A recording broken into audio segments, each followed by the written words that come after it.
OTP வழக்கு எல்லாருக்கும் தெரியும்.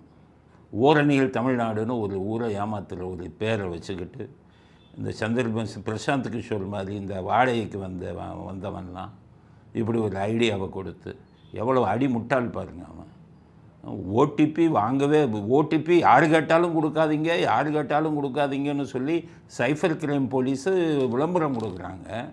அந்த ஓடிபியை போயிட்டு வீடு வீடாக போய் கேட்டால் அது மாதிரி முட்டாள்தனை இதை எவனோ ஒரு முட்டாள் சொல்லி கொடுத்துருக்கான். இந்த முட்டாளுக்கு என்ன பண்ணிட்டான், ஓடிபி கேட்டு போனான். அதுக்கப்புறம் இவங்க அதிமுகவில் கேஸை போட்டாங்க.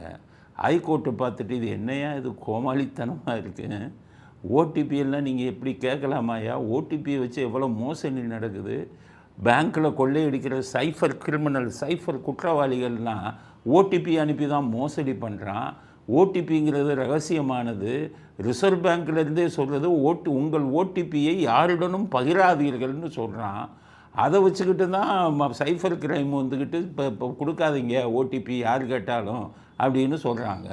உலகம் முழுவதுமே இதை சொல்லிக்கிட்டு இருக்காங்க, ஓடிபி யார் கேட்டாலும் கொடுத்துடாதீங்க, சைஃபர் குற்றவாளிகள் கொள்ளையடிக்கிறான் அப்படின்ட்டு. அப்போ இந்த மேதாவிகள் அடிமுட்டாளுக எவனோ ஒருத்தன் வாடகை மூளையை வாங்கினவன் சொன்னான்ட்டு ஓடிபியை வாங்கிக்கிட்டு கூத்து பண்ணால் அது என்ன, இப்போ ஹைகோர்ட்டு தடை கொடுத்தாங்க. நீ அப்படி முட்டாள்களாக இருக்கீங்க அப்படின்ட்டு. ஒருத்தருடைய ரகசியதையா அதெல்லாம். அது மட்டும் இல்லை, 18 வயசுக்கு மேலே இருக்கிற பொண்ணுங்க ஃபோன் நம்பரை வாங்கி வச்சுக்கிறான். போகிறவன் எல்லாம் யார், திமுக ரவுடிகள், திமுகவில் குற்ற பின்னணி இருக்கிறவன் தான் போகிறான். அவன் போய் மேடம் உங்கள் நம்பரை கொடுங்கங்கிறான். அந்த நம்பரை வாங்கிட்டு அந்த பெண்களுக்கு பாலியல் பலாத்காரம் நாளைக்கு திமுக ரவுடிகளும் இவனும் பண்ணுனா யார் பொறுப்பு இருக்கிறது? அதெல்லாம் சிந்திக்க வேணாமா அவர் ஸ்டாலின்? அவங்க பொண்ணுங்க நம்பரெல்லாம் வாங்கியிருக்காங்க. இதெல்லாம் பார்த்த உடனே தான் ஹைகோர்ட்டு முட்டாளுங்களாக இருக்காங்கன்ட்டு ஸ்டே கொடுத்தாங்க.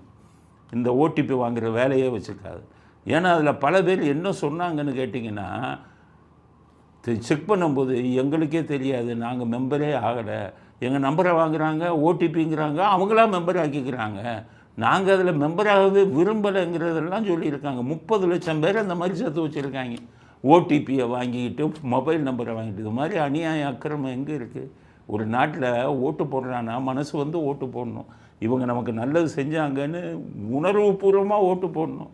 இப்படி குறுக்கு வழியில் போய்கிட்டு அவங்களுக்கே தெரியாமல் மெம்பர் ஆக்கிக்கிட்டு எனக்கு 2 கோடி ஆயிடுச்சு 3 கோடி ஆயிடுச்சுன்னு ஊரை ஏமாத்துகிற வேலை எவ்வளோ நாளைக்கு நடக்கும்?